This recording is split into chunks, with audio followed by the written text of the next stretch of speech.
What's up, everybody? Know what we do here, but this time it's not gonna be so funny. Let's go. They were the ultimate villains. They lived life king-size and ruled kingdoms with iron-fisted methods. They made more money than is imaginable and spent it on decadent luxuries and glittering parties. Their cruelty is legendary. Everyone, from judges, policemen, to senators and presidents, were in their pockets. They knew that real power lay with them and were not afraid to use it. Their lives are the stuff movies are made of. In this video, we've listed 10 of the most powerful gangsters of all time. Here we go. Here we go. Number 10, Frank Lucas. All right. Frank Lucas capitalized off the heroin trade in the 1960s and 1970s by using an East Asian connection during the Vietnam War, cutting off the Italian mafia who controlled the trade in his Harlem at the time. Lucas, originally from North Carolina, employed members of his family to take over the heroin trade in New York and New Jersey. Lucas would claim to have sold $1 million worth of heroin a day in his prime, and claimed to have a net worth of over $52 million on top of a large supply of liquid assets, namely heroin. Number 9, Griselda Blanco. Griselda Blanco, also known as the Black Widow or the Cocaine Queen of Miami, was a drug lord for the Colombian Medellín Cartel. She controlled the cocaine trade through violence and intimidation, making $80 million a month during the 1970s and 80s. Reports claim that at her peak. But, dude, you get some surgery with all that damn money. Damn. Ooh, doggy, because she's rough, son. Griselda Blanco had more than $500 million. After serving 10 years in jail on drug charges, Blanco would return to her native Colombia. Number 8, Anthony Salerno. Italian mobster Fat Tony Salerno made his millions running the numbers and drugs racket in East Harlem after most other Italian mobsters left the area, as it became more black and Latino in the 1960s, making tens of millions of dollars. As the frontman for the Genovese crime family, Salerno was named the America's top gangster by Fortune magazine in 1986, due to his wealth of more than $1 billion and influence. In 1988, Salerno was convicted of racketeering charges and was sentenced to 70 years in prison. Number 7, Carlos Lader. Get what you get. Lader was one of the founders of the Colombian Medellín Cartel. While in prison, Medellín. Lader met Boston-born drug trafficker George Jung, who helped him import and distribute cocaine from his native Colombia into the United States, accumulating $2.7 billion.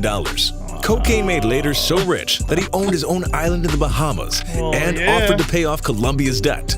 Lader would eventually be extradited to the United States. A country's debt. Wow. That's a lot of cheddar, son. And sentenced to life in prison, which was reduced after he agreed to testify against former Panamanian President Manuel Noriega in 1992.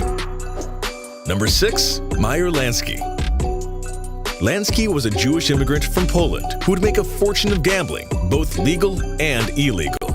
Lansky would join notorious gangsters Charles Lucky Luciano and Ben Bugsy Siegel to run a gang that would be known as Murder Inc. Lansky would later turn to focus on gambling, setting up operations in Florida, Las Vegas, and Cuba before the Cuban Revolution. In 1982, Forbes would name him as one of the 400 richest people in America. Lansky would be indicted for tax evasion and fled to Israel. He would later return to the U.S. to face charges and was acquitted in 1974. Lansky would die a free man in Miami at age 83. Number 5, Joseph Kennedy. Joseph Kennedy is the patriarch of one of the biggest pieces of crap ever. Yeah. Oh, man. Gave his daughter a lobotomy. Woo! What else did he do? Oh. He had insider information during the 1929 stock crash. Wasn't affected by it. What a big piece of shit. Most powerful and prestigious families. One of his sons became president, another district attorney, and presidential candidate, and another a senator. At his peak, Kennedy was one of the richest men in America. But as the saying goes, behind every great fortune, there is a great crime.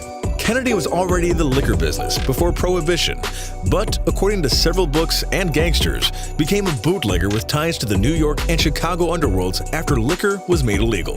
After Prohibition ended, Kennedy made a fortune off selling legitimate liquor as well as through Hollywood and the stock market. Kennedy was named one of the 20 richest people in America in 1954 by Fortune magazine and had a net worth of more than $300 million, which would be in the high billions today. It has been reported that Kennedy contacted mobster Frank Costello, who was known to brag that he was a bootlegger with Kennedy, to use another mobster, Chicago's Sam Giancana, to help his son John get elected through his ties to Chicago and the unions. Number 4. Amado Carrillo Fuentes. All right. Amado Carrillo Fuentes was the head of the Mexican Juarez cartel. He was known as Lord of the Skies due to his private fleet of planes, including 22 private 727 jet airliners, which were used to import cocaine from Colombia to Mexico, where it was later smuggled into the United States. Fuentes had an estimated net value of $25 billion, almost twice as much as Facebook founder Mark Zuckerberg, and the DEA called him the most powerful drug trafficker of his era. He would die while undergoing plastic surgery to alter his appearance in 1997. Number 3. Joaquín Guzmán Loera. El Chapo is one of Mexico's most powerful drug lords. He is the head of the Sinaloa cartel, which smuggles in billions of dollars from Colombia through Mexico and into the United States. Guzman became rich enough to make Forbes' list of 1,000 wealthiest people in the world, as well as their top 60 most powerful people in the world, with a net worth of over $5 billion. Guzman was jailed in 1993, but escaped from prison in 2001, and is currently number 1 on the FBI's most wanted list, with a $5 million reward for his capture. Number 2. Al Capone. Al Capone is perhaps the most powerful gangster of all time, and also one of the richest.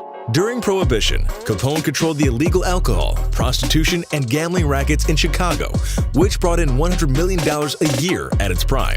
Capone's money allowed him to bribe police officials, judges, and even the mayor of Chicago. Unfortunately, he could not bribe the IRS, who convicted him of tax evasion in 1932 and sentenced him to 11 years in prison.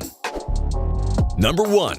Pablo Escobar. Died of syphilis. Escobar is perhaps the most powerful drug lord of the modern era. He ran the Medellín Cartel, which imported billions of dollars of cocaine into the United States. Pablo's money brought him great power, as he was able to bribe officials or have them killed if they wouldn't take his bribes. Forbes magazine named Escobar the 7th richest man in the world, with a net worth of $25 billion. In 1993, Escobar was killed by Colombian forces with U.S. assistance after he escaped from a Colombian prison.